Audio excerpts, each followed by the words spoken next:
Cuando se habla de peregrinos, siempre hay dos pensamientos en la cabeza. Uno piensa en aquellos que están haciendo peregrinaje, ¿no? ¿No te has dado cuenta de esos que van a un lugar porque han hecho un acuerdo y van a presentar algo, un peregrinaje a cierto lugar? También pensamos en aquellos que están de una tierra a otra, que anda por tierras extrañas buscando algo o tratando de ubicarse en algún lugar. Bueno, tú sabes que el Nuevo Testamento, especialmente el apóstol Pedro, trata a los creyentes como peregrinos. Y lo vamos a ver hoy día en el capítulo 2 de Primera de Pedro. El gran problema de ese concepto de ser peregrinos es que el peregrino siempre está de paso y nunca se debe ni puede enamorarse de la propia tierra donde está, porque obviamente es un peregrino. Su propia definición lo dice, está de pasada nomás en una tierra extraña. La Biblia dice que tú y yo somos peregrinos acá en la tierra. ¿Sabías eso? Y que el gran problema es que el brillo que tiene este mundo, las cosas hermosas, bonitas que Dios permite que tengamos y las cosas bellas y hermosas que Él mismo nos provee y que hemos conseguido a través de mucho trabajo, terminan ilusionándonos y haciéndonos pensar de que este es nuestro lugar final. De que no somos peregrinos, sino que somos dueños de esta tierra. Y el gran problema es que ahí no nos percatamos que estamos de pasada. Yo quisiera que esta mañana veamos o aprendamos a vivir como peregrinos en esta tierra. En nuestro caso, en el Perú. Imagínate, Dios nos ha hecho peregrinos acá en el Perú. Hoy día celebramos fiestas patrias. Y gracias a Dios, los peruanos podemos cantar y decir somos libres, seamos siempre. Vamos a decirlo más adelante, y ya lo hemos cantado. Pero en el fondo, en realidad, lo que tenemos que pensar es si Dios nos ha permitido ser peregrinos en esta tierra, ¿por qué? ¿Qué es lo que quiere Dios de nosotros? Yo creo que Él quiere que aprendamos a vivir como transeúntes, pasajeros y peregrinos, siendo de bendición para esta tierra. Pero vamos a abrir nuestras Biblias en 1 de Pedro capítulo 2 y vamos a inclinar nuestras cabezas y vamos a acercarnos a la presencia de Dios. Señor, queremos que tú estés hablando a nuestra vida, estés hablando a nuestra necesidad, estés hablando a nuestro corazón. Que nos ayudes a entender lo que significa para nosotros el vivir como peregrinos y extranjeros en una tierra como esta. Te damos gracias por el Perú. Te damos gracias por el lugar donde tú nos has permitido vivir o incluso nacer. Pero te rogamos que nos enseñes a mirar esa patria celestial a la cual tú nos tienes preparado. Oramos así en el nombre de Jesús. Amén. Primera de Pedro, capítulo 2, versículo 11. Por favor, en sus Biblias abiertas. Y vamos a ver tres aspectos a los cuales el peregrino está llamado a vivir. Tres aspectos sencillos en los cuales el peregrino está llamado a vivir. Ustedes lo tienen en sus hojitas. Si quieren seguirlo también, no hay problema. La primera es una vida de ejemplo. Vamos al versículo 11 y 12 de Primera de Pedro, capítulo 2. Pedro está hablando y dice: amados, les ruego como extranjeros y peregrinos que se abstengan de las pasiones carnales que combaten contra el alma. Mantengan entre los gentiles una conducta irreprochable, a fin de que aquello que les calumnian como malhechores, ellos, por razón de las buenas obras de ustedes, al considerarlos, glorifiquen a Dios el día de la visitación. El contexto es sencillo. Los judíos cristianos, incluso no cristianos, ya estaban siendo perseguidos y expulsados de la misma Palestina y vivían en toda la zona de Asia, incluso en la zona de Roma. Y Pedro les escribe a los judíos cristianos que están dispersos por toda la zona de Asia y les dice: mira, ustedes tienen que aprender a vivir como peregrinos, como extranjeros, porque ya no tienen una tierra exacta donde vivir.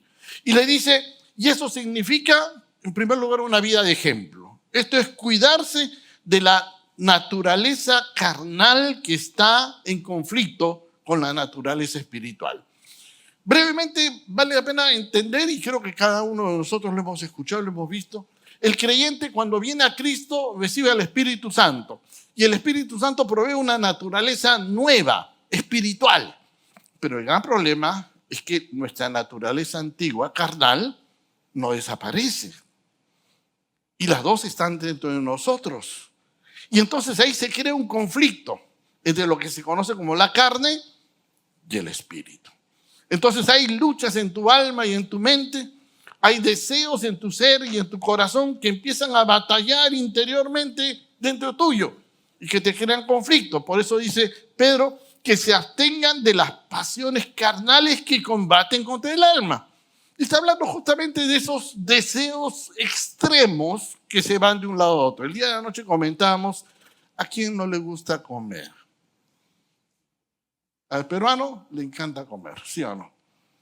Y come rico, y come bien, ¿no? Un desayunito con su tamalito, con su chicharrón.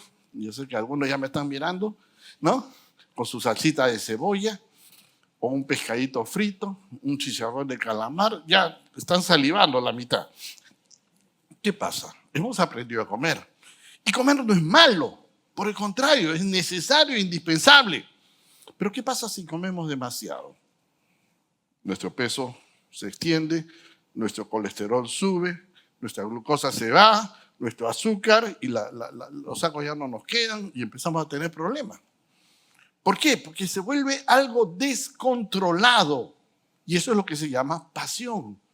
Y el problema no está en los deseos que tengamos. El problema está en que esos deseos se vuelven descontrolados. Por eso dice, se abstengan de las pasiones. Es decir, anhelos y deseos descontrolados. Deseo de ser el centro del universo o el centro de toda la atención. El deseo de que todos me miren, todos me cuiden, todos me valoren. El deseo de comer mucho, el deseo de tener placer sexual, el deseo de todo tipo. Empieza a batallar en nuestra alma. Y el que es peregrino debe entender que en esta tierra una de las primeras cosas que debe cuidarse son de esos deseos internos que batallan en nuestra alma. De esas pasiones interiores que se van al exceso y terminan destruyendo y dañando nuestro propio ser. Terminan afectando nuestra propia conducta y déjame decirte, al entorno que nos rodea. Porque a veces decimos, no, pero si yo lo hago, no le hago daño a nadie. Claro, si tú vivieras en un planeta solitario, en una isla solitaria, donde tú solito estuvieras, es posible. Y tal vez es posible que no le hagas daño a nadie. Pero tú vives en un hogar, en una familia, en un entorno familiar, donde todo lo que haces y afecta a tu esposa, a tus hijos, a tu padre, a tu madre, a tus hermanos y a todos los que te rodean. Entonces, ahí es donde se da ese conflicto. Pablo lo menciona en Gálatas capítulo 5, versículo 17. Dice que es la carne contra el espíritu y están en batalla para que no hagamos lo que nos da la gana. Y Dios ha permitido eso para que aprendamos a someternos a Él de manera especial. Ahora, eso tiene que ver justamente con lo que estamos mencionando, una conducta ejemplar. Mira el versículo 12. Pero dice, mantengan entre los gentiles una conducta irreprochable, a fin de que en aquello que les calumnias como malhechores, por razones de las buenas obras de ustedes, los consideren y glorifiquen a Dios. ¿Qué estaba pasando? Ustedes se acuerdan, en el contexto, que los judíos siempre han tenido prácticas muy peculiares. En una sociedad como la de esa época, que era politeísta, los judíos eran monoteístas. Tenían prácticas y costumbres propias. Entonces, ¿qué pasaba? Iban a otra ciudad y todo el mundo los miraba como raros. Y decía, están mal, estos son raros, estos son extraños. Y entonces los acusaban de cualquier tipo de acusación, porque eran diferentes. Descansaban de viernes para sábado, hacían ritos lavándose las manos, es decir, tenían todas unas prácticas distintas. Y entonces terminaban acusándoles. Pedro les dice, condúzcanse irreprochablemente. Es decir, tengan una conducta que nadie pueda reclamar nada. Mira lo que está diciendo. No está diciendo, deja de hacer tus prácticas. No le está diciendo, deja de portarte como sabes portarte. Le está diciendo, condúcete de una manera que nadie pueda pararse y reprocharte algo. Ahora eso tiene que ver contigo y conmigo. Porque cuando somos creyentes, la gente también nos empieza a mirar, tú eres evangélico, ¿no? ¿No te ha pasado? ¿A ustedes no les han dicho eso? Tú no haces esto, no haces aquello, ¿no? Te dicen y te empiezan a mirar como si fueras algo diferente. Recuerdo hace muchos años cuando pasaba una cita para renovar un documento, tocó la entrevista con la psicóloga y le dije, ¿y usted qué trabaja? Soy pastor. Y me miró, ¿no? Como diciendo, y me dijo, usted habla con Dios, como si fuera yo un loquito, ¿no? Así como tú hablas con un amigo imaginario. Y yo le mencioné, sí, yo hablo en oración con Dios. Como usted ora, ¿usted no ora? No, sí, me dijo el Padre Nuestro. Listo. Lo que está diciendo Pedro es eso. Condúzcanse de manera irreprochable. Tengan un testimonio adecuado, apropiado, que nadie puede reclamar algo de ustedes, de su carácter, de lo que hablan, de lo que dicen. Por ejemplo, de sus deudas, los impuestos, de su testimonio en su hogar, en su familia, tu esposo, tu esposa, tu padre, tu madre. Que nadie pueda decir algo de ti, a pesar de la fragilidad de nuestra carne. ¿Tú sabes que ser cristiano significa ser un Cristo en pequeño? Es decir, ser la imagen de Cristo a otros, llevar la imagen de Cristo al mundo. Cuando tú dices, yo soy cristiano, ¿sabes lo que estás diciendo? Yo soy, o quiero ser, o busco ser, o anhelo ser como Cristo. No estás poniéndote un cliché y diciendo, yo soy. No, porque todavía no lo eres. Estamos luchando por eso. Pero quieres ser como Cristo, tu modelo, tu anhelo, tu ejemplo. No soy yo, no es un pastor, no es un hermano, es Cristo. Y cuando tú sales a la calle y dices, yo soy cristiano, la gente debe ver a Cristo y no debe verte a ti. Entonces, lo primero que implica un peregrino es un ejemplo, una vida de ejemplo. Alguien que lucha contra sus pasiones naturales y alguien que vive una vida de ejemplo. Vamos a un segundo aspecto, una vida de orden. Versículo 13 en adelante, hasta el 16. Sigue hablando Pedro, les dice a los mismos hermanos, les dice, sométanse por causa del Señor a toda institución humana, ya sea al rey como autoridad o a los gobernadores como enviados por él para el castigo de los malhechores y alabanza de los que hacen el bien. Porque esta es la voluntad de Dios, que haciendo el bien ustedes hagan enmudecer la ignorancia de los hombres insensatos.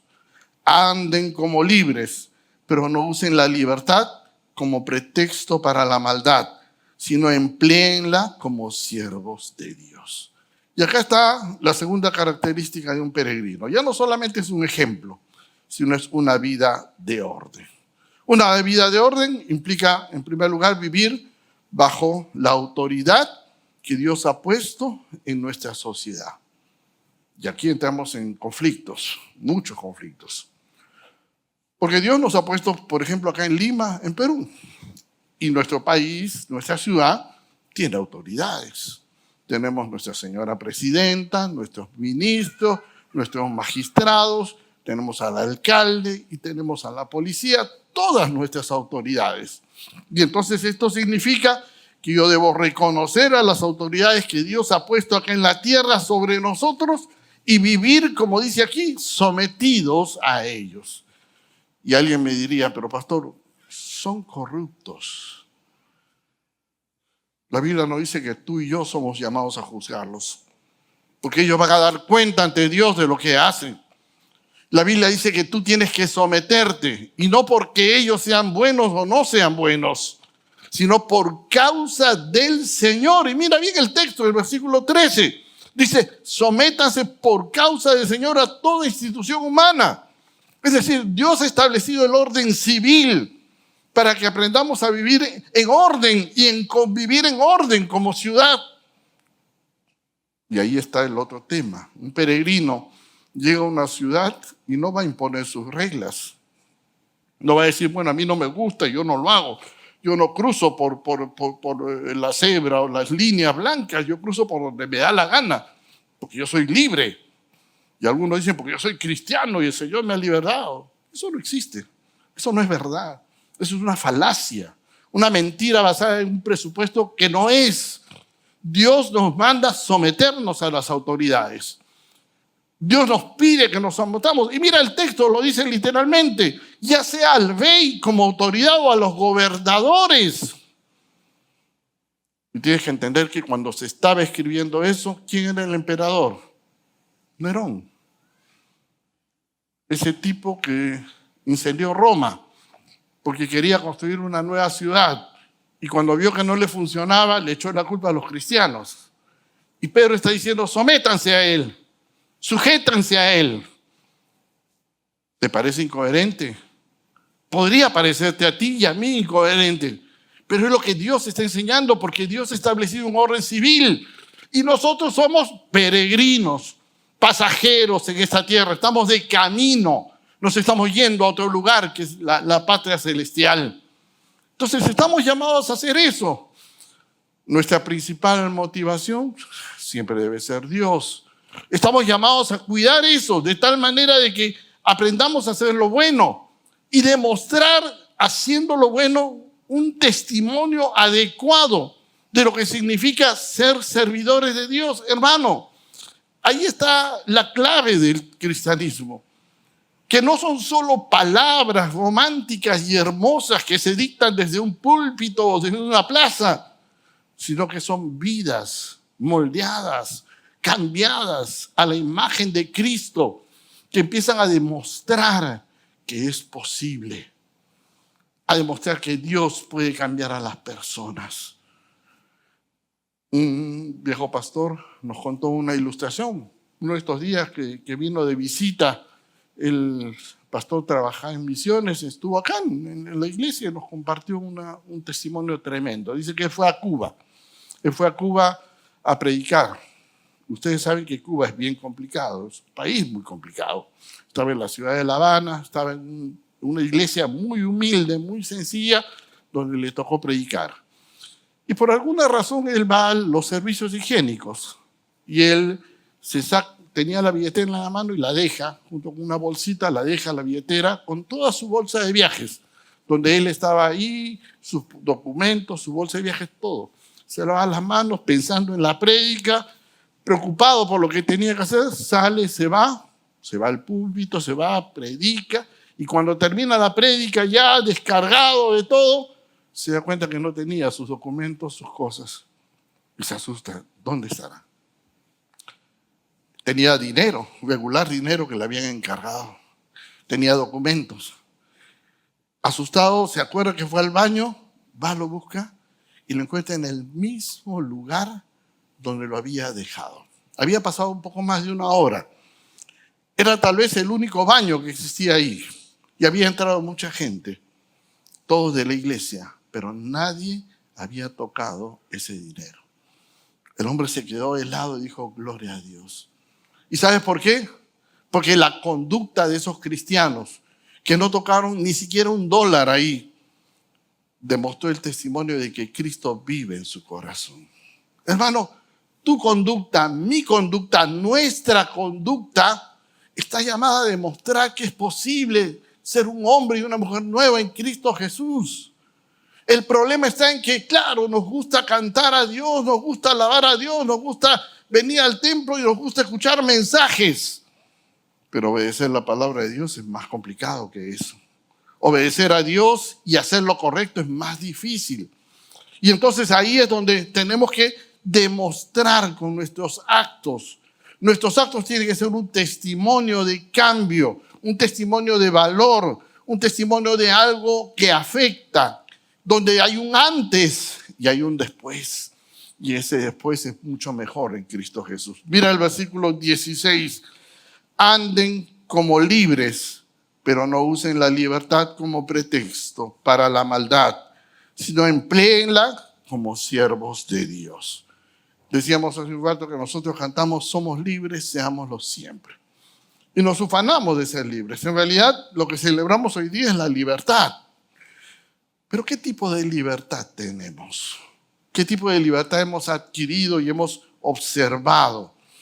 El creyente es libre tal vez de toda regla, tal vez de toda forma, pero no es libre para hacer lo que le da la gana.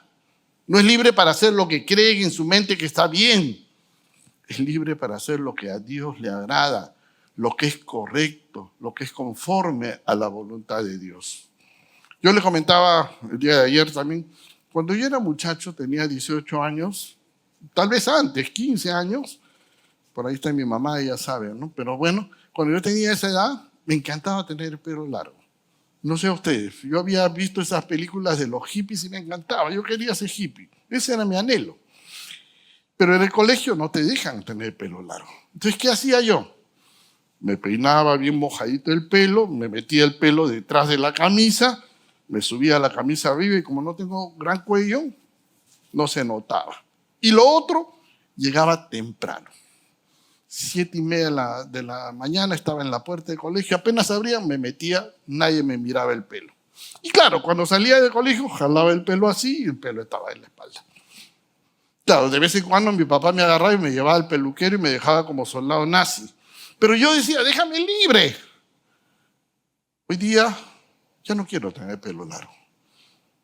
Hoy día no me interesa, porque esa no es la libertad que yo quiero. La libertad es decidir lo que le agrada a Dios. La libertad es decidir lo que es mejor para mi esposa, para mis hijas, para mi familia, para mi vida, para la gloria de Dios. Y eso es lo que está diciendo acá Pedro. Pedro dice, compórtense libres, anden como libres, pero no usen la libertad como pretexto para hacer lo que les da la gana. No podemos vivir de esa manera. No podemos vivir como peregrinos en una sociedad como la nuestra, queriendo hacer lo que a mí me atrae. Eso no funciona, hermano. Tenemos normas, tenemos formas, tenemos reglas y tenemos que aprender a cumplirlas bajo orden y sumisión por amor a Dios y por respeto a los demás. Entonces hemos visto dos aspectos, una vida de ejemplo y una vida de orden. Déjenme entrar al último aspecto que nos exige como peregrinos, una vida de respeto. Mira el versículo 17 en adelante. Dice, honren a todos, amen a los hermanos, teman a Dios. De nuevo insiste, honren al rey. Siervos, estén sujetos a sus amos con todo respeto, no solo a los que son buenos y afables, sino también a los que son insoportables, porque esto haya gracia si a causa de la conciencia ante Dios alguien sobrelleva penalidades sufriendo injustamente. Pues ¿qué mérito hay si cuando ustedes pecan y son tratados con severidad, lo soportan con paciencia? Pero si cuando hacen lo bueno, sufren por ello y lo soportan con paciencia, esto haya gracia a los ojos de Dios. Mira qué interesante. Está hablando de un tercer valor que se añade al ejemplo, que se añade al orden, que es el respeto. El respeto, en primer lugar, a todos los demás. Mira, porque ahí empieza el versículo 17. Honren a todos, amen a los hermanos. El respeto empieza con respetar a mi prójimo. Con sentarme con el que está al lado, darle un gesto de saludo, con respetar al que es diferente a mí, que de repente tiene otra costumbre, tiene otra práctica, tiene otra forma. Hay el hermanito que le encanta lavar calladito, hay el hermanito que le encanta lavar con las manos en alto, hay el hermanito gritón, hay el hermanito quieto, hay la hermanita sonriente, hay el hermanito cara de palo. Todos hay, ¿sí o no? Y todos somos, pero todos somos hijos de Dios, ¿sí o no? Todos somos hijos de Dios porque Dios nos ha salvado, le hemos entregado nuestra vida a Cristo. Y el primer llamado es honrar a los que están con nosotros, a todos los demás. Honren a todos, amen a los hermanos. Acuérdate que el amor es la expresión práctica de nuestra fe. Yo puedo tener fe en Dios y puedo decir que amo a Dios. Y eso lo dice el anciano Juan. Pero si no puedo amar a mi prójimo, que lo veo, que está al lado mío, ¿cómo voy a amar a Dios que ni lo veo y que está lejos? Bueno, empieza entonces con Un respeto frente a los demás, a sus diferencias. Un respeto a nuestras autoridades. A nuestras autoridades. Dice ahí, versículo 17, honren al rey. Y dice, siervos, 18, estén sujetos a sus amos con todo respeto. No solo a los buenos y afables, sino también a los que son insoportables. ¿Has tenido un jefe complicado alguna vez? Yo he tenido jefes complicados. Y dentro y fuera de la iglesia, ojo, yo he tenido que trabajar fuera de la iglesia varias veces. Y he tenido jefes complicados. Esos jefes que te piden esa cosa que tú nunca vas a hacer, pero que justo te lo piden y 5 minutos antes de la reunión. ¿No te ha pasado? Y tú estás, en ese momento te entra una ansiedad y ya no sabes por dónde hacerlo. Bueno, la Biblia dice que tienes que honrarlo, que tienes que tener respeto a él. No importa que sean justos o injustos. Tú no estás valorando su ética y su moral. Acuérdate bien que Dios es el que les ha dado ese lugar. Y lo más seguro y lo más posible es que lo ha dado para formar tu vida, para tratar con tu carácter, para hablarte a ti, para que tú seas un hombre y una mujer diferente. Justamente son aquellos que exigen de nosotros aquello que nos es difícil. Y tenemos que aprender a honrarlos, a respetarlos, a valorarlos, porque son parte del proceso de Dios para santificarnos, para hacerme a mí y a ti diferentes. Tienes que aprender también a sufrir la injusticia. Mira más abajo, versículo 19. Porque esto haya gracia. Si por causa de la conciencia ante Dios alguien sobrelleva penalidades sufriendo injustamente. Pues ¿qué mérito hay si cuando ustedes pecan son tratados con severidad y lo soportan con paciencia? ¿Sabe lo que está diciendo Pedro? Es, mira, si tú rompes la ley y te ponen una multa, no debes quejarte. No debes decir a los hermanos, hermano, oren por mí, tengo que pagar una multa porque no pagué impuestos. O porque me pasé la luz roja. No tiene sentido, hermano. ¿Te pasaste una luz roja? Asume tu responsabilidad. Paga tu multa. Tú no puedes decir, oren por mí, me quieren llevar a la cárcel porque estuve tirando piedras frente al Congreso, porque son unos inmorales. No tiene sentido, hermano. ¿Cómo vas a pedir eso? Si la Biblia te dice que tienes que sujetarte y respetar y honrar, y pides todavía que Dios... No hay coherencia. Es lo justamente, pero si injustamente te llevan a la cárcel o injustamente te están cobrando algo indebido, pues sí. En ese momento tienes que juntarte con oración y pedir la gracia de Dios para que Dios saque a luz tu justicia. A eso se está refiriendo el pasaje. Que tú no debes sufrir por causa de tus propios pecados. Y si tienes que sufrir por causa de tus propios pecados, acéptalo y asúmelo como consecuencia de tus pecados. Acuérdate lo que dice 1 Corintios capítulo 10, Gálatas capítulo 6, que dice Dios no puede ser, ¿se acuerdan? Dios no puede ser burlado. Con Dios no juegas tú. Todo lo que tú siembras, en algún momento, ¿qué va a pasar? Tú vas a cosechar. Todo lo que tú haces va a tener una consecuencia. Y lo más seguro que esa consecuencia te va a afectar primero a ti y lo más posible a los que te rodean. Sea que los ames o no los ames, van a afectar a todos ellos. Entonces tienes que aprender a vivir una conducta correcta para que no sufras por tus propios pecados. Y si te toca sufrir injustamente, como le pasaba a los cristianos muchas veces en esa época, tú puedas buscar a Dios y pedir gracia y misericordia. Déjame terminar con la última parte. ¿Sabes? El Perú necesita nuevos patriotas. El Perú necesita cambios. Creo que todos lo sabemos. Y decirlo el 28 de julio tal vez no le añada mucho más, pero hay que decirlo. Necesitan nuevos peruanos. Ser patriota no es ponerte la camiseta y decir gol el día que juega Perú. Eso es deporte. Eso es hasta negocio incluso. Ser patriota significa amar tu país, el lugar donde Dios te ha puesto como peregrino. Los nuevos peruanos que van a producir un cambio en el Perú son aquellos que han aprendido a ser un ejemplo a los pies de Jesucristo. Son aquellos que han descubierto que Jesucristo es el ejemplo y el modelo. La única manera en que la iglesia nuestra iglesia, tu iglesia, mi iglesia, afecte un cambio a nuestro país, es si tú y yo cambiamos, si dejamos de mentir, si dejamos de engañar, si dejamos de robar. La corrupción no está solamente en los grandes lugares, a veces está en los lugares más bajos. Cuando no preguntamos el origen de las cosas, cuando engañamos y mentimos. Mira, 1 de Pedro, capítulo 2, versículo 21.